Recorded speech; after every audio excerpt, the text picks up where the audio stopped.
Hello नमस्कार, my self H Vajpayee, मैं the universe classes का ऑनर हूँ और इस समय मैं हिस्ट्री पर वीडियो बना रहा हूँ। यानी कि कल मैंने एंशिएंट हिस्ट्री से लेकर हड़प्पा सभ्यता तक की, मतलब हड़प्पा सभ्यता कंप्लीट नहीं हुई तो हड़प्पा सभ्यता की स्टार्टिंग करनी थी।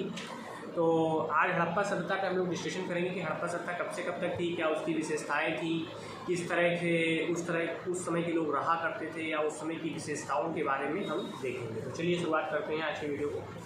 हड़प्पा सभ्यता ये 2350 यानी कि 2350 BC इसको बोल दीजिए, 1750 BC भी हम इसको कह सकते हैं, या 1750 BC यानी कि 2350 BC से लेकर जो 1750 BC के आसपास का टाइम है, इस टाइम को हम लोगों ने हड़प्पा सभ्यता कहा है, यानी हड़प्पा सभ्यता का टाइम है। अच्छा, इसकी विशेषताएं क्या है, पहले हम इस बात को समझने की कोशिश करेंगे।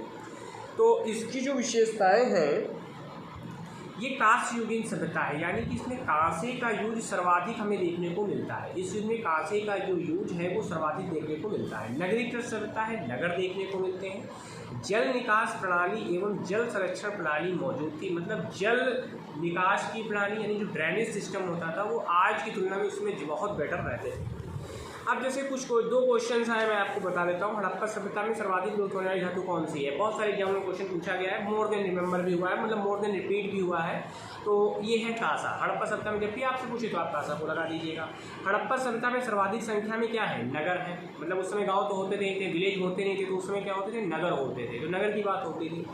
अच्छा, नगर विभाजन भी दो तरीके से होता था। देखिए, जो पश्चिमी भाग होता था, पश्चिमी भाग में जो होते थे वरिष्ठ लोग रहते थे, उसमें दुर्ग और गिड़ा मतलब कि एक तरीके से कह सकते हैं दुर्ग गढ़ी कहते थे उसको। दुर्ग गढ़ी या किले बना दिए जाते थे और वो एक गोलाकार आकृति की शेप में होते थे, मतलब गोलाकार होता था और उसके चारों तरफ से रेक्टेंगल शेप की बाउंड्री होती थी, जिसको विभव प्राचीर या दीवार के नाम से उल्लेखित था। और इसमें सेना जो रहती थी वो उसको क्या करती थी? प्रोटेक्ट करती थी, मतलब सुरक्षित तौर पर बाहर से लगी होती थी। और दूसरा जो निचला विभाग होता था, यानी कि जो पूर्व में जो विभाग होते थे, वहाँ पर कामगार वर्ग लोग या श्रमिक वर्ग वहाँ पर रहा करता था। लेकिन एक चीज़ और देखने वाली बात यहाँ पे हमें पता चलती है कि जो धौलावीर के नगर हैं, जो नगर हैं, वहाँ पर हमें त्रिस्तरीय यानी कि 3 लेयर्स वहाँ देखने को मिलती हैं।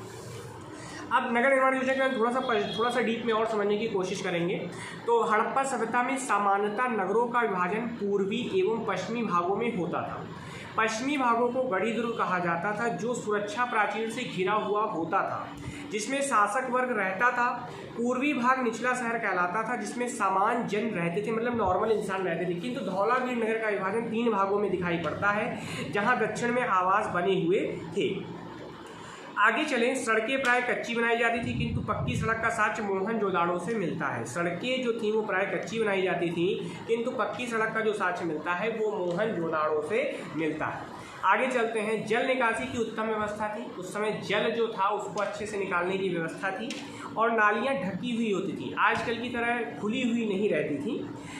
ढलान वाले स्थान पर नालियों को सीढ़ीदार बनाया जाता था, मतलब सीधा पानी नीचे न गिरे, जैसे छिट्टी ना आए या गंदगी ना फैले, तो सीढ़ीदार बनाते थे। वो पानी धीमे धीमे क्या होता था? नीचे आता था, तो गंदगी नहीं हो पाती थी। नगरों में नालियों का पेयजल स्रोत से दूर बनाए जाते थे, मतलब नगरों में जो नालियों का जो पेयजल स्रोत यानी जो पीने वाला पानी होता था उसको दूर रखा जाता था। अगर आजकल की व्यवस्था को आप देखें तो नालियाँ भी हैं, उसी में सीवर लाइन भी जा रही है, उसी में आपका पीने वाले पानी की पाइपलाइन भी जा रही है और उसी में से सब पानी पी रहे हैं और सब बीमारियां और ये सब इन्फेक्शन के कारण यही भी हैं आजकल, है ना। हड़प्पावासी जल संरक्षण पर विशेष बल देते थे, विशेषकर जहां पर वर्षा की कमी, भूमिगत जल का उपयोग लायक नहीं था। जल संरक्षण के लिए धौलावीर में विभिन्न जलाशयों का निर्माण किया गया था, ताकि वर्षा के समय उन्हें भरकर अपनी आवश्यकताओं की पूर्ति की जा सके। जल संरक्षण एवं जल निकासी की योजना वर्तमान नगर निर्माण में भी प्रासंगिक है, मतलब वर्तमान नगर निर्माण में भी ये चीज़, जल संरक्षण एवं जल निकास की योजना वर्तमान नगर निर्माण में भी प्रासंगिक है। नगरों में, मतलब आज भी इस बात पे ध्यान दिया जा रहा है। प्रासंगिक होने का मतलब है कि आज भी इन बातों पर ध्यान दिया जा रहा है। अब चलते हैं, नगरों में मकान का द्वार मुख्य सड़क पर नहीं खुलता था। उस समय जो सड़कें होती थीं वो मकान के मुख्य द्वार के सामने या मुख्य द्वार जस्ट पीछे बनाया जाता था, उसको रोड के सामने नहीं रखते थे, जिससे धूल, गंदगी और दुर्घटना से बचाया जा सके। ये उनकी मानसिकता रहती थी। नगरों में मकान पक्की ईंटों से बनाए जाते थे। उस समय पक्की ईंटों की उपलब्धता थी, किंतु कालीबंगा से कच्ची ईंटों के साक्ष्य मिले हैं। जो कालीबंगा जगह है वहाँ पर कच्ची ईंटें, मतलब वहाँ पे पक्की ईंटें नहीं मिली हैं। मकान में ईंटों को चूने गारे से जोड़ा जाता था। हड़प्पावासी भवन निर्माण में उपयोगिता पर विशेष बल देते थे, अलंकरण पर नहीं, मतलब उसकी साज सजावट पर उसका ध्यान उनका नहीं रहता था। किंतु कालीबंगा से अलंकृत ईंटों के साक्ष्य मिले हैं, लेकिन कालीबंगा से अलंकृत मतलब सजावटी ईंटें भी देखने को सामने आती हैं। अब हड़प्पा सभ्यता का भौगोलिक विस्तार की बात करें तो ऊपर की तरफ है मांडा, नीचे की तरफ है दैमाबाद। राइट साइड अगर आप चले जाएँ, अगर आप राइट साइड जाएँ तो आपको सुध का इंडोर मिलेगा, और अगर लेफ्ट साइड आप जाएँ तो आलमगीरपुर आपको मिल जाएगा। तो ये एक ऑर्डर आपको ध्यान रखना है, ठीक है। अब जो हड़प्पा सभ्यता में जो खुदाई के दौरान जो जगह मिले उनके क्या नाम रखे गए और वो आज कहाँ पर है ये मैं आपको बताता हूँ। देखिए, उस समय एक जगह निकली थी सुरतुघई। तो सुरतुघई है, ये अफगानिस्तान में है इस समय, ये अफगानिस्तान का हिस्सा है, याद कर लीजिएगा इसको। सुरतुघई ये अफगानिस्तान का हिस्सा है। इसके बाद कालीबंगा, ये राजस्थान में पड़ता है।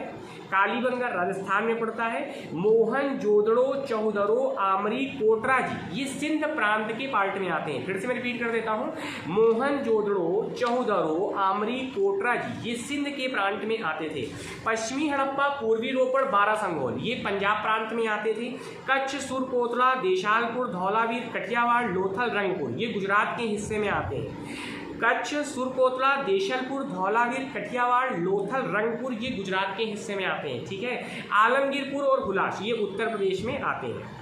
इसके बाद हम चलते हैं, जो बड़वाली और मित्थाल है ये हरियाणा में आता है। बड़वाली और मित्थाल किसमें आता है? हरियाणा में। अब चलते हैं हड़प्पा सभ्यता की हम लोग विशेषताएं देखते हैं। तो राजनीतिक व्यवस्था की विशेषता की बात करें तो यहाँ पर जो शासन मौजूद था वो केंद्रीकृत था, मतलब केंद्र के आधार पर सारा सिस्टम वर्क करता था, क्योंकि माप तौल की प्रणाली और नगर निर्माण योजना सब जगह एक रूपता दिखाई पड़ती है, मतलब चाहे ऊपर हो चाहे नीचे की तरफ हो, नागरिक जीवन जो है वो सब जगह पे एक ही जैसा देखने को मिलता है। मतलब उसका जो सिस्टम है, जो प्रणाली यूज की गई है वो केंद्रीकृत शासन के आधार पर चलाई जाती थी। दूसरी चीज क्या है कि जो शासक वर्ग होता था उसमें वाणिज्य वर्ग के लोगों की मात्रा ज्यादा होती थी। वही लोग शासन करते थे जो बिजनेसमैन होते थे, यानी वाणिज्य वर्ग से बिलोंग्स करते थे, संबंधित होते थे। अब आर्थिक संरचना की बात करें, कृषि, फसलों के नाम है, भूमि के प्रकार हैं, सिंचाई के साधन। अब हम ये सारी चीजें देखेंगे यहाँ पर। अब पशुपालन, अब जैसे केंद्र की बात की गई है, पहले वाले बात थोड़ा फिर से रिपीट कर देते हैं कि अगर हम केंद्र की बात करते हैं तो सबसे पहले स्थानीय प्रशासन आता है, और स्थानीय प्रशासन के बाद राज्य आता है, और राज्य के बाद केंद्र आता है। तो इस तरह का सिस्टम रहता था, है ना। अब पशुपालन क्यों पाले जाते थे, उपयोग क्या थे? भाई खाद्य आवश्यकताओं की पूर्ति थी। भाई जानवरों को क्यों पाला जाएगा, पशुओं को क्यों पाला जाएगा? क्योंकि उनसे खाद्य प्राप्त हो जाएगा। दूसरी चीज़ें उनसे वर्क करा सकते हैं, उनके वाहन जैसे बैलगाड़ी बनाई जा सकती है, उनसे सामान को ढोया जा सकता है, एक्सेट्रा वर्क किए जा सकते हैं। विभिन्न सामग्रियों के निर्माण में चमड़े की वस्तु, ऊनी वस्त्र, हाथी दांत की वस्तुएं भी उनके द्वारा बनाई जाती थी। चमड़े की वस्तुएं, ऊनी वस्त्र, हाथी दांत की वस्तुएं भी उन्हीं के द्वारा बनवाई जाती थी। अब चलते हैं शिल्प उद्योग। शिल्प उद्योग की बात करें तो ईंट निर्माण, ईंट। अब उस समय शिल्प उद्योग कैसे थे? तो ईंट का निर्माण होता था, उसके लिए उद्योग थे। मृदुभांड निर्माण यानी बर्तनों का निर्माण होता था। रथ का निर्माण होता था, क्योंकि भाई लोग आएंगे जाएंगे, जो बड़े बड़े वीआईपी लोग होंगे उस समय के, जो विशिष्ट अधिकारी लोग होते होंगे, वो कैसे जाएंगे? रथ से ही जाएंगे। हाथी दांत सामग्री, हाथी दांत की सामग्रियाँ बनती थी, आभूषण बनते थे। धातु निर्माण, आभूषण निर्माण और वस्त्र निर्माण में होता था। श्रम का विभाजन एवं विशेष उपक्रम, देखो व्यापार, वाणिज्य, आयात और निर्यात, यातायात के साधन उस समय स्थल बैलगाड़ी हुआ करता था, जल और जहाज़ द्वारा यातायात के साधन होते थे। आयात निर्यात का साधन जल और जहाज़ द्वारा हो जाता था। भाई अगर एक देश से दूसरे देश में लेके जाना है तो जल जहाज़ का यूज़ कर लिया जाता था। माप तौल की प्रणाली जो थी वो विनिमय के साधन, दो चीज़ें देखनी है। माप तौल की जो प्रणाली थी वो वस्तु विनिमय प्रणाली थी, मतलब वस्तुओं का एक्सचेंज हो जाता था कि मतलब मेरे पास कुछ है, आपके पास कुछ है, तो आप एक्सचेंज कर लीजिए आवश्यकता अनुसार। विनिमय के साधन, मुद्रा की भी अर्थव्यवस्था वहाँ पर देखने को मिलती है, मतलब रुपया पैसा, मतलब रुपया तो नहीं कहेंगे लेकिन उस समय की मुद्रा जो धातु की फॉर्म में हो सकती है वो उस समय उपस्थित थी। अच्छा, नगरीकरण की जरा बात करते हैं तो नगर केंद्र विभिन्न रूप में बने हुए थे। जैसे राजधानी हुआ करती थी, सैन्य छावनी हुआ करती थी। अब सैनिक कहाँ टिकेंगे? सैन्य छावनी में। रुकेंगे कहाँ पर? कहाँ करेंगे? सैन्य छावनी में। धार्मिक केंद्र के रूप में, मतलब धार्मिक केंद्र भी हुआ करते थे, और व्यापारिक केंद्र भी हुआ करते थे, और उत्पादन केंद्र भी हुआ करते थे। अब थोड़ा स्वरूप की बात कर लेते हैं। आर्थिक अधिशेष से युक्त एक विकसित अर्थव्यवस्था मौजूद थी। अब आर्थिक अधिशेष का मतलब क्या है? धन से, और अधिशेष का मतलब है बचा हुआ, यानी कि वर्क में तो यूज हो ही गया, बाद में बचा हुआ, जैसे कि बची हुई रुपए, धन, इसी को हम लोग अधिशेष के रूप में, और जहाँ पर नगरों की विषमता दिखाई पड़ती है। अब किसी नगर के पास अगर ज़्यादा पैसा है तो वो ज़्यादा धनी लोग रहेंगे वहाँ पर, किसी नगर में अगर कम धन वाले लोग हैं तो वहाँ पर क्या है, वहाँ पर उनकी क्वालिटी में, उनके लेवल में, उनके स्टैंडर्ड में उस चीज़ का अंतर दिखाई पड़ेगा कहीं ना कहीं। तो ये चीज़ हमें देखने को मिलती है। अच्छा, कृषि में आ जाए तो हड़प्पा सभ्यता में संगठित कृषि मौजूद थी, संगठित कृषि मौजूद थी। हड़प्पा सभ्यता में क्या थी, संगठित कृषि मौजूद थी, यानी कि एक साथ, ठीक है, जहाँ गेहूं, जौ, सरसों, चना, कपास की खेती होती थी, जहाँ गेहूं, जौ, सरसों, चना, कपास की खेती होती थी। अब सोच लीजिए इतनी चीज़ें कब भी उत्पादित होती थी। एक था गेहूं, जौ, सरसों, चना, कपास की खेती होती थी, मुख्य रूप से प्रचलित थी। कालीबंगा से खेत की जुताई के साक्ष्य मिले हैं। जो कालीबंगा एक स्थल है वहाँ पर जुताई के साक्ष्य मिले गए हैं कि वहाँ पर खेत पहले जोते जाते थे, फिर उनको बोया जाता था। इससे कृषि भूमि की उर्वरकता में वृद्धि हुई। अब भाई ये थॉट अगर रहेगी तो कृषि भूमि में उर्वरकता तो बढ़ी जाएगी, क्योंकि नीचे की मिट्टी ऊपर, तो सब पूरी मिट्टी मिक्स हो गई। दूसरी चीज़, बीज पड़ा तो उसमें वो आसानी से क्या होगा, धरती के साथ मिल जाएगा और पेड़ निकलने में आसानी रहेगी, यानी कि जो भी पौधा होगा वो आसानी से निकलेगा।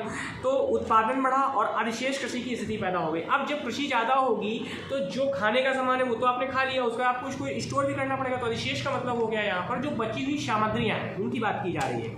हड़प्पा एवं मोहनजोदड़ो से मिले अन्नागार अधिशेष उत्पादन को प्रभावित करते हैं। अब हड़प्पा एवं मोहनजोदड़ो से मिले, मोहनजोदाड़ो से मिले, मोहनजोदड़ो मैं गलत बोल रहा हूँ, मोहनजोदाड़ो से मिले अन्नागार। अन्नागार का मतलब क्या है, जिसमें भोजन क्या है, संग्रहित किया जाता था, है ना। तो उत्पादन को प्रभावित करते हैं। चावल, धान की खेती प्रचलित थी, किंतु लोथल के रंगपुर से धान के भी साक्ष्य मिले हैं। जो लोथल में रंगपुर नामक एक जगह थी जहाँ पर धान के साक्ष्य भी मिले हैं कि वहाँ धान भी उत्पादन होता था। हड़प्पावासी गाय, भैंस, भेड़, बकरी आदि पशुओं को पालते थे, जिनका उपयोग भोजन की आवश्यकताओं की पूर्ति के साथ साथ परिवहन, विभिन्न वस्तुओं के निर्माण तथा कृषि कार्य में किया जाता था। हड़प्पावासी घोड़े का प्रयोग नहीं करते थे, किंतु सुरकोतड़ा एक जगह है जहाँ से घोड़े की अस्थियों के साक्ष्य मिले हैं। मतलब उसमें जो मेन जानवर थे वो कौन कौन से थे, मैं फिर से रिपीट कर देता हूँ। गाय, भैंस, भेड़, बकरी आदि पशुओं को वो पालते थे, जिनका उपयोग भोजन आवश्यकताओं की पूर्ति के साथ साथ परिवहन एवं विभिन्न वस्तुओं के निर्माण तथा कृषि कार्य में किया जाता था। हड़प्पावासी घोड़े का प्रयोग नहीं करते थे, किंतु सुरकोतड़ा से घोड़े की अस्थियों के साक्ष्य मिले हैं। अब ये बात आपको ध्यान रखनी है, ठीक है। क्वेश्चन आ भी चुका है हाई स्टैंडर्ड लेवल पर। शिल्प उद्योग की अगर हम बात करें, थोड़ा सा शिल्प उद्योग को भी देख लेते हैं। हड़प्पा सभ्यता में बनी पक्की ईंटों के मकान, हड़प्पा सभ्यता में बनी पक्की ईंटों के मकान ईंट उद्योग के विकास को सूचित करते हैं। अब भाई पक्की ईंटें बनाई जाएंगी तो कहीं ना कहीं उसका बिजनेस हो रहा होगा, उद्योग लगाए गए होंगे, है ना, इंडस्ट्रियल वर्क हो रहा होगा कहीं ना कहीं। तो इसी तरह से वस्त्र उद्योग, मृदभांड उद्योग, ये भी देखने को मिलता है। इस तरह से वस्त्रों का भी उद्योग देखने को मिलता है, मृदभांड उद्योग यानी बर्तनों का भी उद्योग देखने को मिलता है।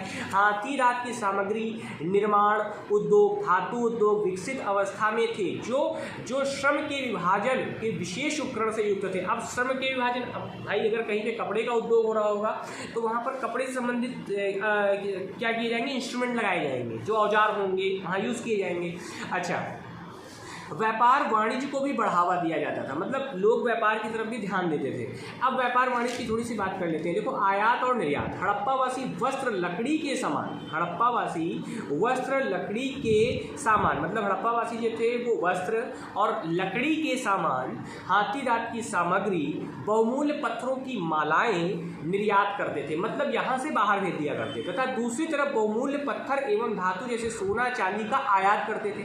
सोना चांदी को यहाँ लेके आते थे, मतलब हड़प्पा के अंदर लेके आते थे। हड़प्पावासी तांबे की प्राप्ति गणेश्वर से करते थे, मतलब गणेश्वर एक ऐसी जगह थी जहाँ पर कॉपर बहुत ज़्यादा मात्रा में निकलता था और वहीं से उसकी प्राप्ति होती थी। बहुमूल्य पत्थर लाजवर्थ एक पत्थर होता है, बहुत ही स्टोन है हमारा, लाजवर्थ इसको कहते हैं, और इसकी प्राप्ति राजस्थान के बादशाह से होती थी। राजस्थान में जगह है, प्रसिद्ध जगह है बादशाह, वहाँ से इसकी प्राप्ति हो जाती थी। अब यातायात के साधन की थोड़ा बात कर लेते हैं।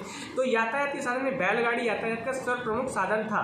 तो जल परिवहन के लिए नाव एवं जहाज का प्रयोग किया जाता था। लोथल एक प्रमुख बंदरगाह था, उस समय लोथल एक प्रमुख बंदरगाह था जहाँ पे जल वाले जहाज आते थे, जाते थे, आयात और निर्यात के सामान को ले जाया करते थे, आया और ले जाया करते थे। और गोदी वाला डाक यार्ड का साक्ष्य मिला, एक गोदी वाला डाक यार्ड नामक एक जगह है जिसका साक्ष्य भी मिला है। अच्छा, माप तौल की प्रणाली की बात कर ले, वेरी इंटरेस्टिंग फैक्ट आ रहा है हमारे सामने। हड़प्पा सभ्यता में माप तौल की मानक प्रणाली मौजूद थी। हड़प्पा सभ्यता में माप तौल की मानक प्रणाली जो थी, वो स्टैंडर्ड जो था वो मौजूद था। अब क्या था, मोहनजोदाड़ो से तराजू मिला है, याद रख लीजिए, मोहनजोदाड़ो से तराजू मिला है और लोथल से हाथीदांत का साक्ष्य मिला है। इस बात को आप दिमाग में रख लीजिए कि जो मोहनजोदाड़ो है वहाँ से तराजू का साक्ष्य और लोथल से हाथीदांत के स्केल हमें मिली है। सोचिए, हाथीदांत की स्केल बनाई गई थी, उनका स्टैंडर्ड स्केल ये हुआ करती थी। अच्छा, विनिमय के साधन की बात कर लेते हैं। हड़प्पा सभ्यता में वस्तु विनिमय प्राणी मौजूद थी, मतलब एक्सचेंजिंग ऑफर, वस्तुओं की एक्सचेंज के द्वारा व्यापार हो जाता था। किंतु हड़प्पा सभ्यता से जो मोहरें मिली हैं, अब वहाँ पे मोहरें भी मिली, उनको उपयोग पहचान अंकित करने में या सील लगाने में किया जाता था। अब एक स्थान दूसरे स्थान का सामान भेज दिया गया तो उसके ऊपर किस प्रकार की मोहर लगा दी गई या सील लगा दी, उससे पता चल गया कि ये किस स्थान से आया और किस स्थान तक जा रहा है। ठीक है, अब व्यापारिक प्रमाण क्या है? अब व्यापार क्या था, उस समय बाहर भी हुआ करता था। कैसे, जरा देखिए, कुछ प्रमाण मिले हैं। मोसोपोटामिया के सम्राट सोलोमन के अभिलेख से तलप्ता वासियों के व्यापारिक संबंधों का प्रमाण मिलता है। इसमें कहा गया है कि दिलमन, बहरीन, मकान, मकरान, मेलुहा, हड़प्पा सभ्यता के व्यापारिक हमारे यहाँ के जहाज लाते थे, मतलब इन स्थानों से जहाज आया जाया करते थे। इस व्यापार में माध्यम की भूमिका निभाते थे, मतलब बिचवानी, बीच के स्थल के रूप में काम करते थे और वहीं से वो सामान आता जाता था। स्वरूप की बात कर ले तो विकसित व्यापार वाणिज्य का संतुलन हड़प्पा सभ्यता के पक्ष में था, मतलब बहुत ही अच्छा व्यापार था। मतलब उस समय की जीडीपी की बात कर ले तो बहुत ही अच्छी रही थी इनके लिए। विकसित व्यापार वाणिज्य का संतुलन मतलब बैलेंस था, सभ्यता के पक्ष में था और इस विकसित व्यापारिक तंत्र ने नगरों के उदय को प्रोत्साहित किया। अब जब पैसा होगा, अच्छा व्यवसाय होगा, अच्छा पैसा होगा तो नगरों में डेवलपमेंट तो आना ही आना है, नॉर्मल सी बात है। फलता प्रशासनिक केंद्र के रूप में हड़प्पा, मोहनजोदाड़ो नगर अस्तित्व में आए तो लोथल बंदरगाह ही नगर के रूप में विकसित हुआ। अब लोथल जो बंदरगाह था वहाँ पे नगर के रूप में विकसित हो गया अच्छे तौर पर, अच्छी तरह से। हड़प्पा सभ्यता की आर्थिक प्रगति उसके सामाजिक विषमता का भी आधार बन गई। अब कहीं कहीं नगर जो वहाँ पर थे वहाँ पे उतना भाई बढ़ोतरी नहीं हो पाई और कुछ नगर ऐसे थे जहाँ पर ज़्यादा बढ़ोतरी हो गई, तो कहीं ना कहीं इस तरह से विषमता भी देखने को कहीं कहीं मिल जाती है। ठीक है, तो मैंने आज आपको शुरू तक इसके अंदर समझा दिया है। अब कल हम इसकी सामाजिक संरचना को समझने की कोशिश करेंगे। तो ठीक है, ये वीडियो ज़्यादा से ज़्यादा लोगों तक पहुँचाए क्योंकि मैंने थोड़ा सा इसको आसान करने की कोशिश की है जिसमें आपको ये हिस्ट्री ईजी वे में समझ में आ पाए, है ना। क्योंकि होता क्या है कि जो बुकों में लैंग्वेज लिखी है वो इतनी क्लिष्ट होती है कि वो जल्दी जल्दी लोगों के समझ में नहीं आती है, तो इसलिए मैंने इसको एक स्टोरी फॉर्म में आपके सामने रखा है। तो जितना ज़्यादा लोगों तक हो सके आप इसको शेयर करें, लाइक करें, सब्सक्राइब करें। ठीक है, लेकिन पसंद आने पर, अगर मेरा वीडियो आपको पसंद आ रहा है तो आप लाइक और सब्सक्राइब जरूर करें। तो ठीक है, फिर मिलेंगे, टिल देन बाय बाय। तो कल सामाजिक संरचना देखेंगे हड़प्पा सभ्यता। ठीक है, ओके, नमस्कार।